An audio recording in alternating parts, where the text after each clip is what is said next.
Okay no, तो ये multi level हमारा आर्किटेक्चर था। अब दूसरी स्लाइड जो बनी, अब मैंने यहाँ पे आपको बताया था कि बहुत सारे एप्लीकेशंस है ना? जावा एप्लीकेशन है, सी शार्प है, वीबी नोट है, पीएचपी है, रूबी है, रेल्स है।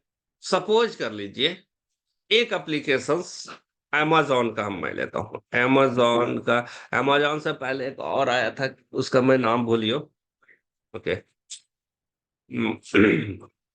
मैंने उस पे काम किया हुआ है, वो उस एप्लीकेशन पे। तो वो बेसिकली क्या, कौन सा सर्विस था, मैं भूल गया तो अमेजोन।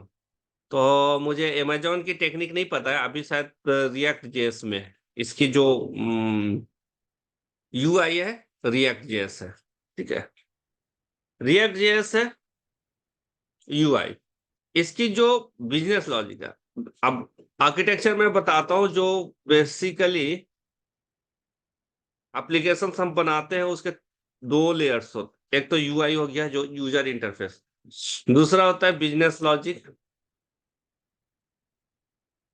ठीक है, बिजनेस लॉजिक होता है, और बिजनेस बिजनेस लेयर भी बोलते हैं इसको। उसके बाद हमारे पास डेटा लेयर आता है, डेटा लेयर और डेटाबेस लेयर। ये तीन लेयर्स बने होते हैं। क्या होते हैं? तीन लेयर होते हैं। किसी भी एप्लीकेशंस में ये तीन लेयर होते हैं। ठीक है, पहला यूआई लेयर होता है, फिर बिजनेस लेयर होता है, डेटा लेयर होता है। तो यूआई लेयर के लिए आप जो यूआई जो होता है वो रिएक्ट जेएस में करें। अभी मार्केट में रिएक्ट जेएस चल रहा है। ठीक है? या फिर आप एएसपी डॉट नेट पे करें, या पीएचपी करें। कोई भी आप यूज कर ले, या वर्डप्रेस कर ले। वर्डप्रेस भी बेसिकली पीएचपी पे ही है। ठीक है, अब बिजनेस लेयर में ये जो होता है, ये एप्लीकेशन जो होते हैं एचटीएमएल बेस्ड होते हैं, क्योंकि वेब एप्लीकेशन है। एचटीएमएल में अगर आपका यूआई एंड्रॉयड, ये है मोबाइल एप्लीकेशन है तो एंड्रॉयड होगा, या तो फिर आईफोन होगा, है ना? यूआई अगर मोबाइल है तो ये वेब एप्लीकेशंस के लिए हमने दिया है। ठीक है, बिजनेस लेयर में क्या होगा? बिजनेस लेयर जो आप बिजनेस लॉजिक लिखेंगे वो जावा पे होगा, या सी शार्प पे होगा, या वीवी डॉट नेट पे होगा, पीएचपी पे होगा, जो पीएचपी पे होगा, या रूबी पे होगा। ओके, डेटा लेयर आपका कहाँ पे होगा? डेटा लेयर आपका ओरेकल पे होगा, माई एसक्यूएल ओरेकल पे होगा, या एसक्यूएल सर्वर पे होगा। ओके या फिर साइबेस पे होगा। बेसिकली डीबी डीबी टू भी है, या और ये आईबीएम की है। ओरेकल के बाद डीबी टू ही कम आता है, फिर एसक्यूएल सर्वर आता है। अभी नो सीक्वल का कंसेप्ट आ गया है, तो मोंगोडीबी भी होगा, पोस्टग्रेस हो सकता है, साइबेस हो सकता है। ठीक है, ये नो सीक्वल का कंसेप्ट है। नो, ये बेसिकली आपके एप्लीकेशंस, जो भी एप्लीकेशंस होते हैं, ये तीन चीज इन्वॉल्व होता है। पहला, फर्स्ट जो होता है वो यूआई जो होगा वो या तो किसी भी एचटीएमएल सपोर्टेड लैंग्वेज में बना होगा। बिजनेस लॉजिक जो होगा वो कोई किसी भी लैंग्वेजेस में होगा, चाहे वो जावा लैंग्वेज में हो, सी शार्प में हो, या वीबी डॉट नेट में हो, पीएचपी में हो, रूबी में हो, है ना? डेटा लेयर होगा, तो डेटा लेयर कहाँ पे होगा? या तो ऑरेकल पे होगा, या एसक्यूएल सर्वर पे होगा, या डीबी2 पे होगा। अगर नो सीक्वल है तो मोंगोडीबी, पोस्टग्रेस, या साइबेस पे हो सकता है। ठीक है, और भी बहुत सारे हैं, मैंने यहाँ पे लमसम दे दिया। अब एपीआई का कंसेप्ट कहां से आया? एपीआई का कंसेप्ट जो है क्रॉस प्लेटफॉर्म है। क्रॉस प्लेटफॉर्म का कंसेप्ट है। क्रॉस प्लेटफॉर्म कहने का मतलब क्या है? कि जैसे सपोज कर ले कि मैंने एक एप्लीकेशन बनाया है, हमारे पास हम एप्लीकेशन हमने बनाया है, तो एक talabat.com। मैंने पहला जो ये पे काम किया था मोबाइल एप्लीकेशंस पे, वो talabat.com था। ये कोई अच्छी कंपनी है ऑनलाइन फूड प्रोसेसिंग का, ऑनलाइन फूड डिलीवरी की कंपनी है talabat.com। इसमें हमारे पास जो प्लेटफॉर्म था वो थी मोबाइल एप्लीकेशंस। मोबाइल एप्लीकेशंस में मैं इसलिए इसका दे रहा हूँ एग्जांपल कि मोबाइल इस पे फर्स्ट मैंने मोबाइल एप्लीकेशंस पे एंड्रॉयड एंड आईफोन की हर वो ये पे काम किया था, यानी कि जो उसकी साइज है, डायमेंशंस है, उस पे मैंने काम किया था। और वेब एप्लीकेशंस भी था इसके साथ, एंड वेब एप्लीकेशंस भी था। ठीक है, उसके साथ हमारे इस ऑनलाइन प्रोसेस को प्रोसेसिंग करने के लिए, बैकएंड सपोर्ट के लिए हमने बहुत सारे एप्लीकेशंस बनाए हुए थे, जो कि सपोर्ट करता था हमारा उस वो कुछ विंडोज एप्लीकेशंस थे, कुछ सर्विसेज थे। ठीक है, सर्विसेज थे एंड सर्विसेज, ये। अब इसका जो डेटा जो हम लोग स्टोर कर रहे थे वो एसक्यूएल सर्वर में था। जो हमने टेक्निक यूज किया हुआ था इस एप्लीकेशंस को बनाने के लिए, तो पहले वेब एप्लीकेशंस की मैं बात करता हूं। तो उसमें हमने ASP.NET यूज किया था, jQuery यूज किया था। मैं इस एप्लीकेशंस को कब डेवलप किया था? 2012 के अराउंड। तो उस वक्त jQuery था, रिएक्ट जेएस नहीं मार्केट में आया था। नोट जेएस भी मार्केट में उतना था, लेकिन यूज में तो नहीं था। तो हमने ASP.NET यूज किया था, HTML प्रोवाइड करता है, उसके साथ थोड़ी सी एडवांस हमने जावा स्क्रिप्ट यूज किया था, jQuery थी। ठीक है, CSS थी, ये था मेरा UI लेयर। ठीक है, बिजनेस लेयर में हमने जो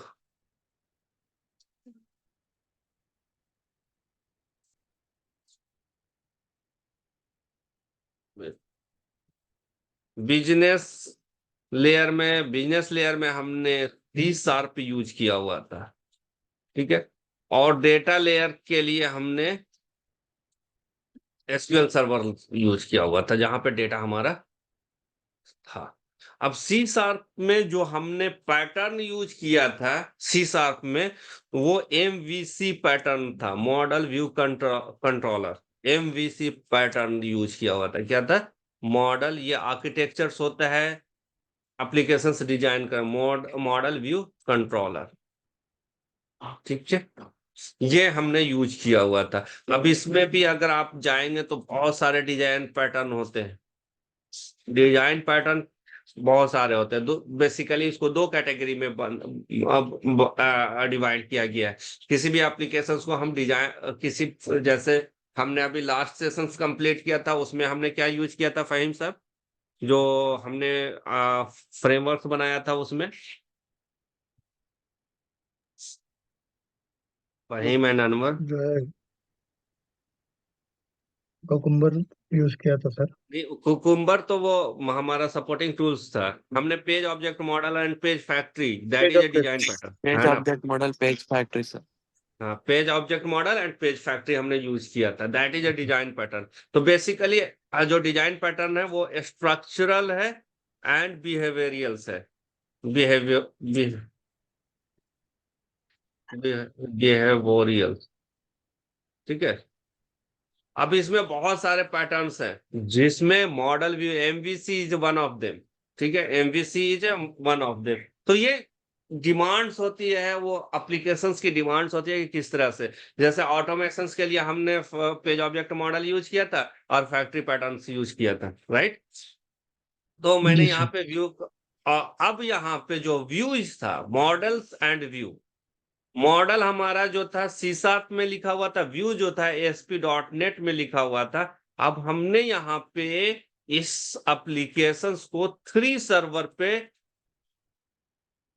डिप्लॉय किया हुआ था। डिप्लॉय कितने पे किया हुआ था? 3 सर्वर पे। एक फर्स्ट सर्वर पे हमने HTML फाइल किया हुआ था।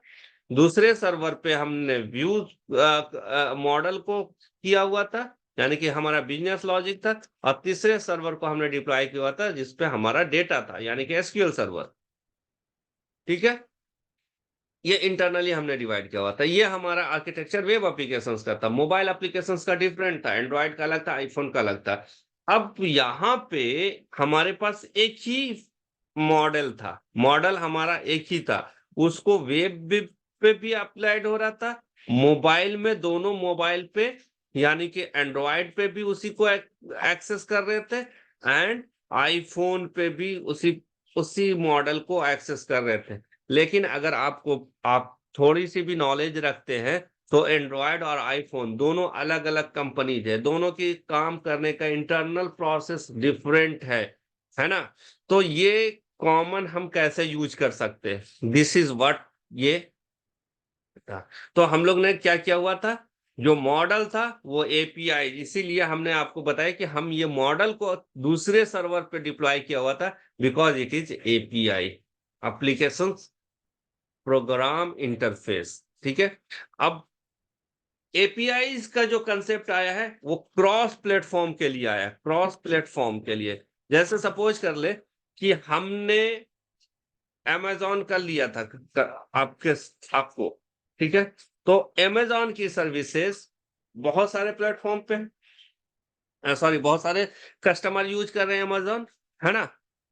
अमेजोन को बहुत सारे कस्टमर यूज कर रहे हैं, वो वेब एप्लीकेशन हो है। जैसे मेरा एक, सपोज कर ले कि मेरा एक कुछ ई कॉमर्स और कॉस्मेटिक का मेरा काम है, शॉप है, डिस्ट्रीब्यूटरशिप ले लें, ठीक है। मैंने अमेजोन का सर्विस लिया कि मैं अपने आइटम्स को अमेजोन पे क्या करूंगा, सेल करूंगा, ठीक है। तो मेरा प्रोडक्ट जो है अमेजोन पे आना चाहिए, दिखना चाहिए सर्च में या उसके डैशबोर्ड पे, जैसे भी, ठीक है। और मेरा जो एप्लीकेशन है, जो मैं अपने कॉस्मेटिक डिस्ट्रीब्यूटरशिप पे, जो मेरा एप्लीकेशन, अपना एप्लीकेशन जो है कैज कॉस्मेटिक नाम से एक वेबसाइट बना हुआ है जिसपे मेरा अपना है ना। बियॉन्ड दिस कि मैं जाता हूं और बोलता हूं कि नहीं, मैं अपने बिजनेस को अमेजोन पे भी रख रहा हूं और फ्लिपकार्ट पे भी, है ना। तो मैंने अमेजोन से बात किया है कि भाई ऐसा ऐसा है, तो अमेजोन एग्री हो गया कि ठीक है, आप अपने प्रोडक्ट को मेरे वेबसाइट पे डिस्प्ले करा सकते हैं, और वहां से कस्टमर जो हमारा है वो जो भी होगा, और जो बीच में जो पैसे की बात है, वो जो भी उनकी सर्विस प्रोवाइड करने का जो भी है वो पे करना है, वो आप, वो तो एक फाइनेंशियल बात हो गई, ठीक है। टेक्निकली मैंने जब देखा कि मेरा जो है कि कैज कॉस्मेटिक जो है, सपोज कर ले कि रिएक्ट जेएस पे बना हुआ है, ठीक है, और मैंने बैकएंड में ओरेकल रखा हुआ है, मेरा जितना भी कॉस्मेटिक की आइटम्स है, जो भी सेल हो रहा है, और जो इन्वेंट्री सारा कुछ मेंटेन हमने किया हुआ है, उसका डेटाबेस ओरेकल है, ठीक है। मैंने इससे जब बात किया तो ये बताया कि नहीं नहीं, मैं ओरेकल वोरेकल पे नहीं, मैं भाई मेरा जो भी है वो नो सिक्वल पे चलता है, और वो भी मोंगोडीबी पे। किस पे? मोंगोडीबी पे। और मेरा एप्लीकेशन जो है वो मेरा एक खुद का, सपोज कर ले कि रिएक्ट जेएस है, रिएक्ट जेएस है।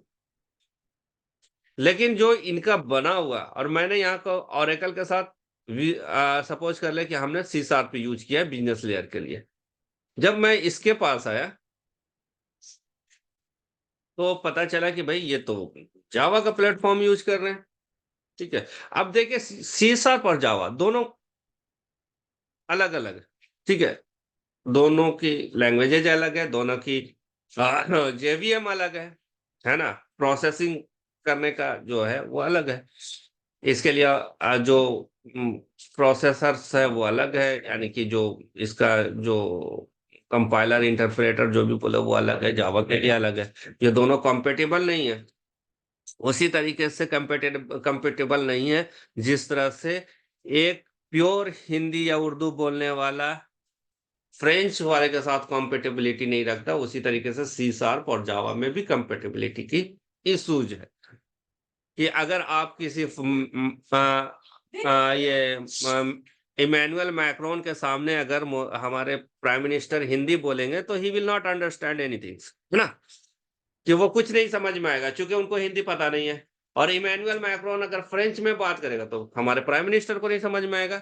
उसी तरीके से जावा और सी शार्प में भी इसी तरह की कंपेटेबिलिटी इशू है कि जावा का लैंग्वेज और प्रोसेसिंग करने का तरीका अलग है सी शार्प का। अब तो मैं अभी इस केस में तो मैं बिजनेस नहीं कर सकता हूँ अमेजोन पे। मैं अमेजोन को बोलूंगा कि भैया सी शार्प में तुम चेंज करो, तो वो बोलेगा कि नहीं नहीं, तुम एक कस्टमर हो सी शार्प में, मैं कैसे चेंज कर दूं अपने एप्लीकेशंस को? सिर्फ तुम्हारा थोड़ी बेचना है, हमारे पास 1000 जो है जो जावा पे है। अब मैं सोच रहा हूँ कि अगर अमेजोन पे जाता हूँ तो मुझे जावा में चेंज कराना पड़ेगा, फिर कल को मैं फिर फ्लिपकार्ट पे जाऊंगा तो उसका पीएचपी पे है तो मुझे पीएचपी पे जाना पड़ेगा, राइट? तो ये कंपेटेबिलिटी था। तो इसी कंपेटेबिलिटी को, इस कंपेटेबिलिटी के प्रॉब्लम्स को हम लोग सॉल्व किए एपीआई के थ्रू। और ये एक हमें कॉमन प्लेटफॉर्म देता है जहां पे क्रॉस कर सकते हैं, क्रॉस प्लेटफॉर्म बिजनेस लेयर को एक्सेस कर सकते हैं। ठीक है, दिस इज व्हाट, ये पूरी कहानी हमें बताने का सिर्फ ये था कि हम किस तरीके से कॉमन प्लेटफॉर्म प्रोवाइड करें क्रॉस लैंग्वेज को ये करने के लिए। अब एपीआई हमें जो प्रोवाइड किया गया है उससे हम, आपका एप्लीकेशन किसी पे बना हो और दूसरे का एप्लीकेशन किसी पे भी बनाओ, दोनों एक दूसरे से क्या कर सकते हैं, कम्युनिकेट कर सकते हैं। It is a common platform to cross the barriers of this language problem. This is what the impact कर सकते हैं रिजल्ट ऑफ एपीआई। ठीक है, अब हम अभी एपीआई प्रोग्राम के बारे में आते हैं। सिर्फ ये बैकग्राउंड था आज के लिए, आपको इतना सारा बताना कि एपीआई की एग्जिस्टेंस कैसे हुई। ये है पूरी बैकग्राउंड एग्जिस्टेंस की। स्टार्ट हुआ टायर से, नोटपैड से, हम चले आए एआई तक, जिसमें इन्वॉल्व हो गया डिजाइन पैटर्न भी, आपके डेटा लेयर भी, नो सीक्वल, सारा चीज। और उसके बाद हमने बिजनेस से स्टार्ट किया जो कि दो अलग अलग प्लेटफॉर्म पे रन कर रहे थे। अब दोनों को एक कॉमन प्लेटफॉर्म पे लाने के लिए हमें एपीआईज बनानी पड़ती है, और उसी एपीआईज को हम लोग यहाँ पे टेस्ट करेंगे। टेस्ट करने के लिए बहुत सारे टूल्स है एपीआईज को, लेकिन मार्केट में जो फ्री टूल्स है वही यूज होता है। रेस्ट एसईओ हम लोग यूज करते हैं। प्रोग्रामर लेवल पे हम जो एपीआई को टेस्ट करते हैं पोस्टमैन पे यूज करते हैं। बियॉन्ड दिस अगर आप जाना चाहते हैं तो जेमीटर भी यूज कर सकते हैं। ठीक है, कराटे भी यूज कर सकते हैं। तो अलग अलग लैंग्वेज है, लेकिन मार्केट में सबसे ज्यादा यूज जो होता है ओपन सोर्स रेस्ट एसईओ होता है। प्रोग्रामिंग लेवल पे प्रोग्रामर जो होते हैं वो पोस्टमैन यूज करते हैं। ठीक है, तो ये जो सेशंस चलेगी वो पोस्टमैन और रेस्ट एस्योर्ड दोनों चलेगा। तो एक साथ आप दो आप सीख जाएंगे, एक टूल सीख जाएंगे पोस्टमैन, दूसरा rest assured programming. Basic requirements है इस सेशंस को सीखने के लिए कि आपको जावा की बेसिक आनी चाहिए। क्योंकि मैंने जावा पढ़ा चुका हूं, मैं ऑलरेडी ले चुका हूं, तो आप मेरे वीडियोज को जाकर के देख सकते हैं। उतना ही यूज है जावा का जो मैं पहले बताया हूँ। ओके, ये स्लाइड्स हैं। ठीक है, how it is work and what is the use of API. ठीक है, और कितने तरह के होते हैं मैं ये शेयर कर दूंगा, ये आप पढ़ेंगे। और मैं इसको अभी 5 मिनट्स में रैप्ड अप करूंगा, क्योंकि आज today is introduction class 1 hour का चलेगा, 2 सेशंस में चलेगा 30-30 मिनट्स का।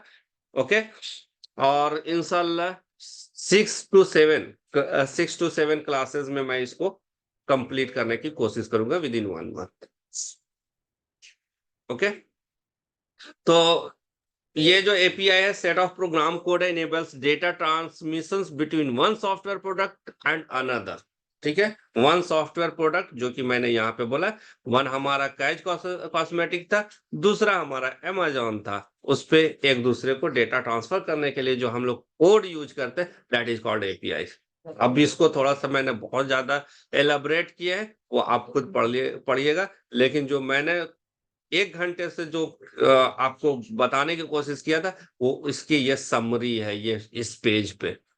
No, how an API work. API एक थर्ड पार्टी होता है।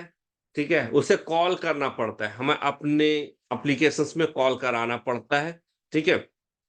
बेसिकली एपीआई दो तरीके के होते हैं, ऐसे तो अभी बहुत सारे आरपीसी है, जीआरपीसी है, ठीक है, सोप है एंड रेस्ट है।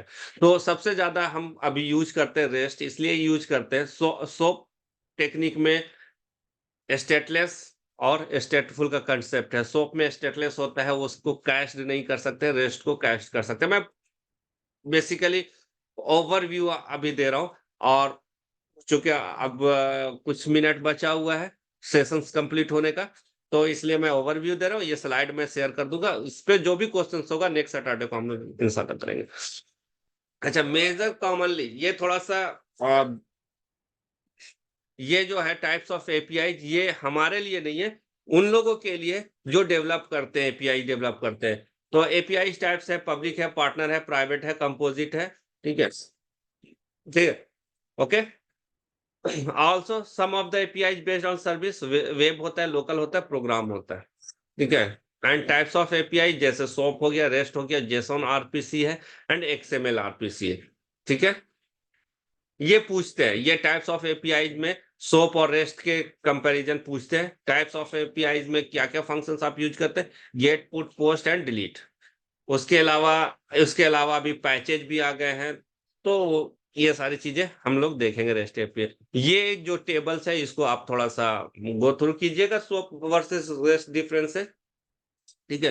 रेस्ट में XML format, HTML format, JSON format use होता है, और सोप में एक्सएमएल बेस्ड ही डेटा फॉर्मेट हम लोग सिर्फ यूज कर सकते हैं। अच्छा, सोप में क्या है कि आप यहाँ पे सोप में इमेजेस को भी कन्वर्ट कर सकते हैं एक्सएमएल में। रेस्ट में ये पॉसिबिलिटी नहीं है, सिर्फ डेटा पे काम कर सकते हैं आप, ऑडियो वीडियो इमेज पे नहीं काम कर सकते, सोप पे आप काम कर सकते हैं, ठीक है।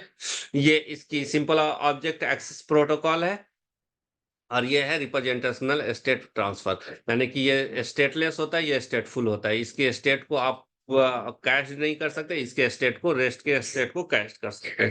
बेसिकली एपीआई की आर्किटेक्चर्स है। टूल्स जो हम यूज करते हैं इसकी टेस्टिंग के लिए, वो पोस्टमैन है, एपीजी है, जेमीटर है, पिंग एपीआई, सोप यूआई है, वी रेस्ट है। ये टूल्स जो ग्राफिकल फॉर्म में है, ठीक है, और जो प्रोग्रामिंग फॉर्म में है, कराटे आप यूज कर सकते हैं, रेस्ट एस्योर्ड जो है वो कर सकते हैं। That's advantage and disadvantage of APIs है। एंड नाउ थैंक यू, ठीक है। Now this advantage and disadvantage जो है वो ये आपको मैंने एडवांटेज बता दिया, क्रॉस प्लेटफॉर्म है, ओके। अच्छा, इसके बाद जो रिक्वायरमेंट्स है, प्री रिक्विजिट्स है, वो आप मैं फटाफट बता देता हूँ आपको। यहाँ पे जाएंगे और गूगल पे जाएंगे, गूगल